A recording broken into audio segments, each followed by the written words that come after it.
आज बिल्कुल अगर बात की जाए लाहौरी नाश्ते के हवाले से तो मैं इस टाइम मौजूद हूँ गोगा अफजल नकीबिया यहाँ पर चने वाले हैं गड़ी शॉप में।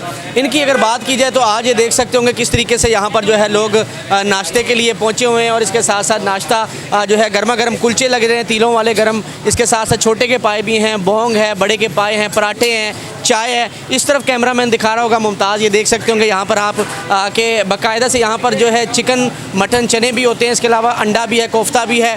और ये देख सकते होंगे थोड़ा कैमरामैन आगे दिखाए, लोग यहाँ पर पार्सल करके भी लेके जाते हैं और वैसे भी लोग आते हैं। पहले हम लोगों से बात करेंगे कि वो क्या कहते हैं। जी सर बताइएगा कितनी देर होगी यहाँ पर आते हुए आप? पहली दफ़ा हैं।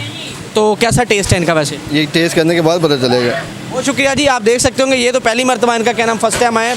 मज़ीद हम लोगों से बात करेंगे कि वो क्या कहते हैं। सर बताइएगा क्या क्या चीज़ें आपके पास होती हैं, लोग ज़्यादातर क्या पसंद करते हैं? सर जी हमारे चने बहुत अच्छे हैं, मुर्ग चने हैं, कोफ्ता चने हैं, अंडा चने हैं, छोटे पाए हैं, बड़े पाए हैं, ज़ुबान है, खद है, मगज़ है, पराठे ऑमलेट हैं और आनी है, दाल सब्ज़ी कौरमा, बिरयानी, दाल चावल, दाल माश, दाल चना, सब्ज़ी और नान की भी सारी वैरायटियाँ तकरीबन हमारे पास मौजूद हैं। आलू चीज़ वाला, चिकन चीज़ वाला, बीफ चीज़ वाला, सारे नान की वैरायटी। शुक्रिया जी, जितनी चीज़ें इन्होंने बता दी हैं मेरे मुंह में पानी आ गया है और मुझे इतनी चीज़ें याद नहीं होंगी जितनी भाई ने बता दी हैं। ये देख सकते होंगे इतना बड़ा इनका पतीला है माशाल्लाह, जो कि सुबह से लेकर शाम तक इसी तरह इनका सिलसिला जारी रहता है। और गर्मा गर्म चाय, चने, खोए वाले चने यहाँ पर दिए जाते हैं। इस तरफ ये देख सकते होंगे कि जेंट्स के लिए अलहदा हाल बनाया गया है और फैमिली के लिए अलहदा हाल बनाया गया। बहरहाल ये कि जब भी आप लाहौर आएँ यहाँ पर गड़ी शो आकर जो अफजल नकीबिया वालों के पास आकर नाश्ता लाजमी कीजिएगा जी।